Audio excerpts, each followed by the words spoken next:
Dobrý den, vítejte u druhého dílu naší minisérie o základních uzlech. Prvním uzlem, který se naučíme, je rybářská smyčka. Rybářská smyčka je vlastně nejobyčejnějším uzlem, který můžete na laně vytvořit. Rybářskou smyčku vytvoříte tak, že uděláte na laně závit a tím protáhnete volný konec lana. Rybářskou smyčku použijete nejčastěji jako pojistný uzel.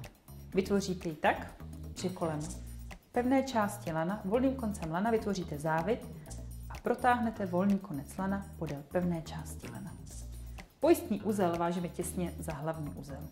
Pokud se vám to začátku nedaří a máte pojistný uzel dále, stačí si ho po uvázání povolit a dotáhnout přímo k hlavnímu uzlu. Může se vám zdát, že její využití je relativně malé, proto si příště ukážeme uzel, který má naopak široké použití. Díky za váš čas a příště se vidíme u osmičkového uzlu.